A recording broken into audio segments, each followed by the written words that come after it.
Studio में नोएडा में मौजूद है डॉक्टर राकेश अग्रवाल, अर्थशास्त्री हैं। राकेश जी, बेरोजगारी और महंगाई ये दो ऐसे मुद्दे हैं जिसको लेकर विपक्ष लगातार एनडीए के नेताओं पर या सत्ता पक्ष पर हमलावर रहता है।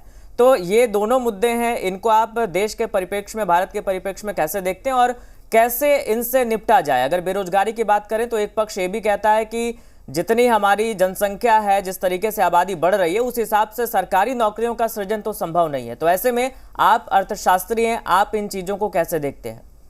इसमें मेरा मानना यह है, जो बेरोजगारी का रोना हर समय रोया जाता है और कोई भी गवर्नमेंट में हो, कोई भी अधिकारी हो, वो बेरोजगारी का रोना रोता है। मतदाता रोता है, पॉलिटिकल पार्टी वो रोती हैं। लेकिन अगर हम एम्प्लॉयमेंट को देखें तो एम्प्लॉयमेंट दो तरीके से माना जा सकता है, डायरेक्ट एम्प्लॉयमेंट और ड्राइव्ड एम्प्लॉयमेंट। डायरेक्ट एम्प्लॉयमेंट में जब हम किसी को गवर्नमेंट की नौकरी दे देते हैं या किसी भी विभाग में उसको लग जाती है तो वो डायरेक्ट एम्प्लॉयमेंट है। ड्राइव्ड एम्प्लॉयमेंट तो जनरेट होता है। जैसे मान लीजिए एक मकान बना, मैंने मकान बनाया, मकान बना मेरा, लेकिन उसमें कितने लोगों को मजदूरी मिली, कितने लोगों की दुकान चली, कितने लोगों का काम बढ़ा, ये हम नहीं सोचते। वो ड्राइव्ड एम्प्लॉयमेंट कितना जनरेट हो रहा है देखिए आप। और इसका बेस्ट एग्जाम्पल अगर लिया जाए, मैं किसी पॉलिटिकल पार्टी की बात नहीं कर रहा हूँ, राष्ट्रीय परिप्रेक्ष्य में बात कर रहा हूँ कि अगर हम ड्राइव्ड एम्प्लॉयमेंट की बात करें तो इसका बेस्ट एग्जाम्पल अगर आज इंडिया में या वर्ल्ड में कहीं बनता है तो वो अयोध्या जी में बनता है। अयोध्या जी में जब से राम मंदिर बना है तब से वहाँ के जो दुकानदार हैं उनसे जाकर पूछिए कितना काम बढ़ा है। ये क्या है? ये ड्राइव्ड एम्प्लॉयमेंट है। राम मंदिर बना इसलिए उनका काम बढ़ा, किसी ने उनको नौकरी नहीं दी, किसी ने नौकरी पर नहीं लगाया।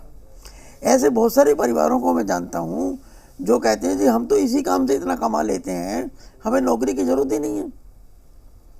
तो ये सब चीज़ें भी हमें ध्यान में रखनी है। ये तो बात रही एम्प्लॉयमेंट की। अब बात आती है गरीबी की। दूसरा एस्पेक्ट जो समस्या आपने टच की वो गरीबी की है।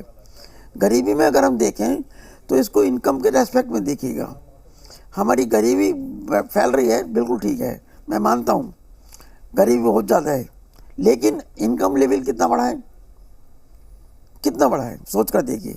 पहले जिस आदमी को एक दिन में 10 रुपये, 20 रुपये, 50 रुपये, 100 रुपये मजदूरी मिलती थी, आज उसको कितनी मजदूरी मिलती है?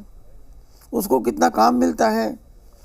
कई बार तो ऐसा भी देखा गया है कि काम करने वाले कम हो जाते हैं, पाते नहीं हैं, मजदूर नहीं मिलते हैं, कारीगर नहीं मिलते हैं। ये क्या है? राकेश जी, स्टार्टअप योजना जो शुरू की गई, स्किल इंडिया प्रोग्राम जो शुरू किया गया, क्या ये सही दिशा में काम था? और क्या इसकी जो गति है, जिस तरीके से काम हुआ धरातल पर, क्या वो सफिशिएंट है या इसमें और भी तेज गति की जरूरत है? इसमें मेरा मानना यह है कि योजना अपने में जितनी भी बनाई जाती है वो सब बहुत अच्छी तरीके से बनाई जाती हैं, बहुत अच्छी भावना को लेकर बनाई जाती हैं।